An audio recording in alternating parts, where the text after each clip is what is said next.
Hello, my name is Jizelle Dominguez, and I'll be going over how to conduct high school Congress debate, or what to really expect based on giving you my personal experience.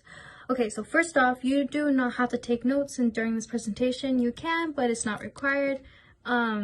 It's just quite a bit of information, so if you want to write it down, you can. So now, when you're at Congress debate, just to give you some very basic and general information, you're going to be either affirmative or negative, but you won't know which one you're going to get. And but yeah, you just won't know which one you're going to get. So you're going to have to research for both sides. It's going to be quite a bit. So when set up in Congress debate, when setting up your speech, you need to be informative. It's like 50% of your speech. The other part is like significance and basically how you deliver it. But anyways, you need to be informative.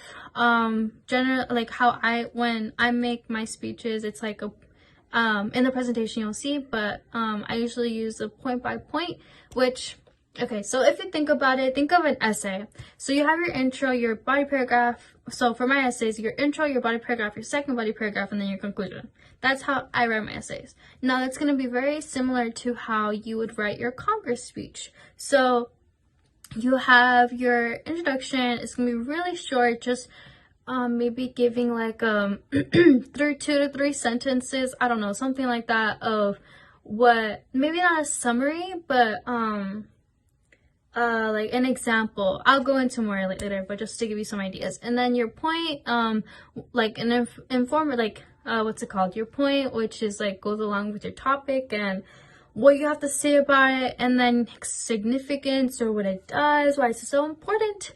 And then your second point, same thing. And then your conclusion, summarizing everything together. Okay, so remember that you have 3 minutes to explain all this, so use your time wisely, and I suggest like maybe timing yourself beforehand, something like that. Okay, so while you're in a debate, you'll be doing this without a partner. Just, you won't be able to talk to anybody, in like policy or parley debate, where like you had a partner to refer to. Unlike policy was more like partner involvement. Like if you wanted to work with partner, policy was probably for you.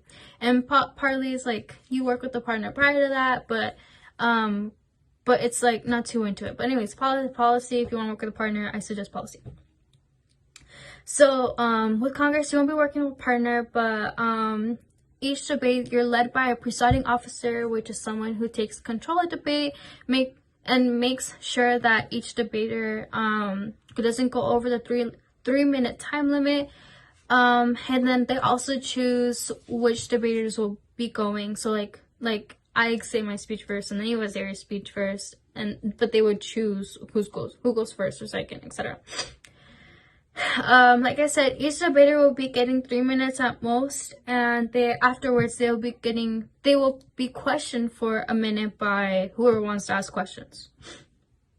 Now, referring back to the presentation, right now I should be on the organization part. So for organization, like I was mentioning earlier, it's kind of like an essay. You have your intro, which needs to be short, and then your significance, etc. And then your first point, you cannot include anecdotes and what's it called? Unlike policy debate, you can, but in here you cannot. So just to keep that in mind, just in case. So you have your first point and then your second point. Your first point, just if you really need an explanation, it's just like whatever your I guess solution is, or whatever you have to say. Like this would be this is where one of your points would be. And then since you have 3 minutes, I suggest not going too much in depth, because if you plan on presenting 2 points, obviously you can't use the whole, you can't use like 2 minutes and 30 seconds to explain your first point. Okay. So the next thing that I wanted to go over is the affirmative versus negative. So like I said before, you won't know who's gonna be affirmative or negative. So when you're in a debate, from my experience, you have to volunteer. You had to volunteer who's gonna be the affirmative or negative, and then whoever, you know, like, okay, let's say for example, I'm the presiding officer, you and 3 other people are there. So let's say you raise, in this case, in my experience, I had a card with senator and then my last name. So you would put your card up, and then I, the presiding officer, would see you first. So then you would go first, and then you'd be the first negative. And then this other girl, this other girl, she puts her card up next. So then I choose her, and then she'd be the first negative, and then it'll go back to affirmative, then negative, and etc. Okay, so I also included a Congress checklist.